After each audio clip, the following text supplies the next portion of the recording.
Hey everybody, Michael Snyder, Pacific Northwest Weather Watch. Today is August 9th, and right now we are looking at the infrared satellite imagery. Look at this ridge of high pressure just dominating the weather out here across the Pacific Ocean. This is what's going to allow us to warm up here across the Pacific Northwest. A few hot days here as well, and we're going to dive into those details. We'll take a look at just how long this warm up is going to last and what is to come through next week. So scrolling through the visible satellite imagery this morning, you can see we got some of that marine there pushing down in through the Strait of Juan de Fuca towards the San Juans, Whidbey Island, maybe towards the shorelines of northern Snohomish, Skagit County. Looks like pretty sunny skies here for most of Seattle, Portland, Willamette Valley, a lot of the Oregon coast dealing with some nice sunshine out there as well. But you can also see some of the high clouds moving here across the region as this ridge starts to develop and will really warm us up here over the next few days. Now here we go, lightning strike density over the last 24 hours. You can see just one thunderstorm across from the interior British Columbia, nothing for Washington, Oregon, Idaho, or western Montana. Now taking a look here, let me back this up to where we are now. And this is what we just saw in the infrared satellite imagery. 500 millibar heights, the ridge, sinking air, warmer conditions. You could clearly see the shape of this on the satellite imagery. And there's a system we just dealt with that's pushing off across portions of eastern Montana as we go through the day today and then out of our region. And look at this ridge really get established here and starts to really get strong as we go on in through Sunday night. But it does start to retrograde back to the west. And that is going to eventually mean the end of this warm up as we go on in through Tuesday, probably one more warm day. But by the time we get towards Wednesday, Mother Nature is going to kick the air conditioning back on. Onshore flow returns and we're going to cool things down. And you can see that ridge is a distant memory as it pushes well off north of the Hawaiian Islands, allowing for some of this troughing activity to get back down into the Pacific Northwest. This goes out 6 days, about 144 hours. This would be Thursday night. There you see the ridge is flattened, the zonal flow here, onshore flow will return. Now, looking at the European ensemble as of last night as well, you can see where the ridge is. Ensemble members are in very good agreement with the ridge quickly backing up as we go on in through the day on Tuesday. Then by Wednesday, we're going to have that onshore flow and the cool down will be coming. Now, let's take a look at the winds just off the surface, about 2,500 feet, 925 millibars. This is wind speed, and you can see the direction right now. We're getting some northerly winds across the region, still a little bit of westerly winds across the east slopes of the Cascades of Washington as we go through the day today. You can kind of see it pick up a little bit here this afternoon.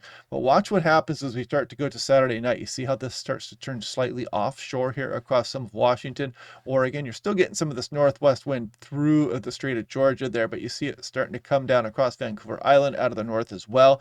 We scroll on in through the day on Sunday, and you'll see the winds start to really turn offshore here as we go through Monday morning and on in through Monday afternoon. Look at that out of the Fraser River Valley, Okanagan River Valley. There's a cold air conduits that help introduce cold air in the winter time for the interior of British Columbia. At this time of year, of course, the air is not cold up there, so we don't have to worry about that. But we will get some compression winds and really ramp up the temperatures here as we go through the early portion of next week. And then as we scroll out a little bit further, look as we go towards Tuesday afternoon. You see, but Tuesday late morning here, you're still dealing with, you're not getting the onshore flow just yet. But watch as you go through Tuesday afternoon, you can kind of see that onshore flow return. So by the time we get towards Wednesday, we're going to be in the full effect of this onshore flow, Mother Nature's air conditioning kicking back on across the region, and we're going to have some dramatic cool downs between Tuesday and Wednesday, especially west of the Cascades. Now, taking a look at precipitation chances, of course, over the next few days, we're not going to have much to speak of, but as we go on in towards Tuesday night and into Wednesday, we bring a little bit of precipitation out there. It doesn't look like it's going to amount to much, but we do have to watch the strength of this trough to see if it's going to try to spawn any showers across the area. We do have a couple days to worry about that in some more detail. So just wanted to kind of drive home that point.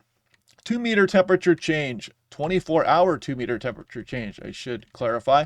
And as we go on in through the upcoming days, you can see not much of a deal going on here. We got the gradual warming trend as we go. But look at what happens on Monday afternoon. The Oregon coast starts to cool down a bit here versus Sunday afternoon. And watch what happens as we go on in through Tuesday. See, another still a fairly warm day out here for much of the region. But as we go through Wednesday, look at this temperature drop. I mean, look at some of these readings. You're talking about some areas is 25 degrees below where you were 24 hours prior. So this is the difference between Tuesday's temperatures and Wednesday's temperatures coming up. And the European's been pretty solid on this big change here. Again, the onshore flow returning with a vengeance as we go on in through Wednesday afternoon. I mean, look at this, some of this drop up to 25 degrees below where you were just 24 hours prior. And then we'll scroll on in through Thursday, and you see that will be impacting portions east of the Cascades as well. Now, here we go with the daily 2-meter max temperatures. Today is Saturday, August 9th. There's Seattle, right around 80 degrees there. Some upper 80s for the Willamette Valley, 97 for Medford, some upper 80s out there for Bend, and you can see towards 90 degrees for eastern Washington, but then you see the temperatures start to climb. Look at that, upper 90s, maybe 100-degree reading for the Willamette Valley there on Sunday. Monday, maybe Portland up towards 100 degrees. Seattle, Southwest BC warming up quite dramatically, especially if you have any distance between you and the water. Coastal areas, if you want to beat the heat, get out to the immediate coastline there on Monday. Tuesday, look at the coastal areas cool down a bit more, but Seattle still another very warm day there for Tuesday, August 12th. Very warm day across the Willamette Valley. East of the mountains, you're still up over 100, but look, when you go to Wednesday, National Blend of Models starts to show that cool down coming, and then you go to Thursday, Friday, Saturday, Sunday, no heat wave after that. So that should be the end of the warm temperatures, at least for this round. Now, if we look at Hoquiam on the Washington coastline, look at the difference between Monday and Wednesday. Pretty dramatic drop in some of the temperatures as we kick things back onshore, but a couple warm days probably coming up here. And you could even call Sunday a decently warm day for the Washington coast at 78 degrees. Now, Seattle, Tacoma, look at that, 91 degrees, very warm. And, and a lot of people consider that hot. This is Tuesday, August 12th, with the big cool down coming as we go towards Wednesday. Now, this is Portland. We could get a 100-degree day out of this still. 98 looks like the peak on August the 12th there. But yeah, the European might be underdoing this a little bit, but you can see a pretty good 3-day stretch, Sunday, Monday, Tuesday, some very warm temperatures. Eugene, something similar as well, and then the cool down thereafter. Spokane, again, these might be underdone by a few degrees here, but you could get up towards the upper 90s as you go through Sunday, Monday, and Tuesday. Now, I wanted to show this as well, because you can see this is our warm-up we're dealing with. This is Seattle, Tacoma. We're looking at 46-day extended European run there. There is our warm-up, and then there's a cool down. We're dealing with this troughing, but you might not fully be done with the warm temperatures. As we go through late August, you can still ramp up the temperatures. Even in September, you can still get some semblance of a heat wave here in the Pacific Northwest. But the odds, the further we go on to the later portion of August and on through September, the odds of getting one of those heat waves starts to drop very dramatically. And then by the time you get towards October, you really have no chance of getting a big heat wave. You can get a hot day, maybe into the early portion of October. But yeah, for the most part, we're really putting the kibosh here on the actual heat wave potential as we go. And you can kind of see the gradual downward trend as we go towards the later portion of September. And also with precipitation, it's not showing a lot, but you can just kind of see as you get into September, you start to bring the chance and the better chances for some precipitation, those mid-latitude cyclones.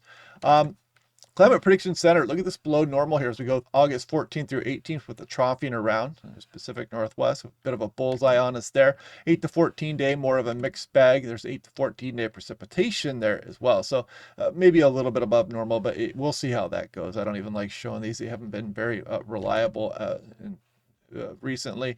But yeah, there's another view of things. There's Alaska here. It goes 18, and you can kind of see the ridge of high pressure. It's going to be dominating our weather. But anyway, yep, still having trouble with signing in. They said the YouTube account has been restored, but they're waiting for the Google system has to go through a 7-day process before it will let me sign back in on my devices. And so kind of frustrating, but I guess I have no choice but to wait it out. So I'll continue to post here on the Pacific Northwest weather page. And if for some reason I can't get my account back or this happens again, I will post here. So I'm going to make this the permanent backup channel because I don't want to go through this again. And hopefully I can communicate to all my viewers where to look for. If you don't see me posting, then you know to come to this channel. And if for some reason I can't access my other channels ever again, I will make this the main channel and we will rebuild this whole thing from scratch.